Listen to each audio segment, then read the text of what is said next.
নতুন বছরকে স্বাগত জানাতে সবার অপেক্ষা থাকে, তবে 31 ডিসেম্বরের রাতটির জন্য আতঙ্কের মাঝেও কাটান অনেকে। এই রাতে শ্রবণজনিত সমস্যা থেকে শুরু করে মানসিক ব্যাধিরও শিকার হয় অনেকে। বিশেষ করে বছরের শুরুর দিনে রাস্তায় রাস্তায় পড়ে থাকতে দেখা যায় অসংখ্য পাখির নিথর দেহ।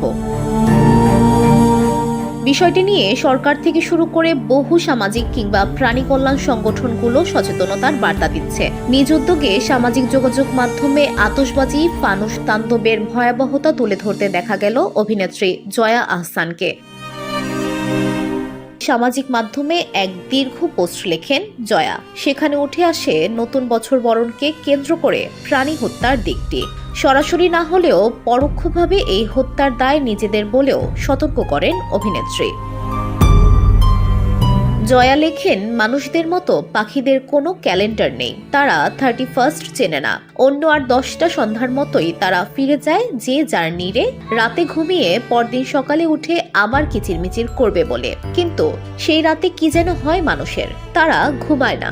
তীব্র হট্টগোল শুরু হয় যেন যুদ্ধ। বিকট শব্দে পাখিদের ঘুম ভেঙে যায়। তারা দেখে আকাশে শত শত ফানুস উঠছে। হঠাৎ একটা ফানুস এসে পুড়িয়ে দেয় গাছে থাকা সমস্ত পাখির ঘর। কেউ কেউ পুড়ে মরে, কেউ বা আতঙ্কিত হয়ে আকাশে উড়াল দেয়। কিন্তু আকাশটাই তো নিরাপদ না। এরপর তিনি আরো লেখেন, কোনো কোনো পাখি মারা পড়ে তীব্র শব্দে, আবার কারো গায়ে লাগে আতশবাজি।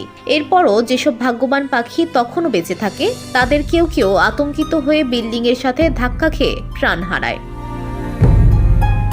অভিনেত্রী লেখেন, জানি এই শহরে প্রচুর মানুষও মারা যায়। কারো কারো কাছে পাখির মৃত্যু আদিক্ষেত্তা মনে হয়, কিন্তু মানুষের মৃত্যু দেখার জন্য তো সংস্থা আছে, সংখ্যা হিসাব করার প্রতিষ্ঠান আছে, আছে আহত মানুষের চিকিৎসা দেওয়ার হাসপাতাল। কিন্তু পাখিদের এসব কিছুই নেই। তাই পাখিরা মারা গেলে ডেথ সার্টিফিকেট হয় না, জানা যায় না মৃত্যুর কারণ। এমনকি মৃত পাখিদের সংখ্যাটাও জানি না আমরা কেউ। ফলে এই শহরের মতোই পাষণ্ড নাগরিকেরা ভাবে পাখির মৃত্যু ও আর এমন কি, কিন্তু মানুষ কেন ভাবে না যে প্রতিটি প্রাণের গুরুত্ব সমান।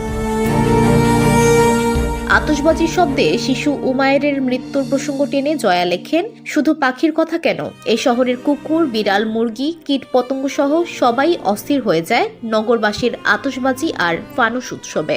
এমনকি ডিমের ভেতর বাচ্চা পর্যন্ত নষ্ট হয়ে যায়। আর মানুষ, তারা তো মানুষের কথাও ভাবে না।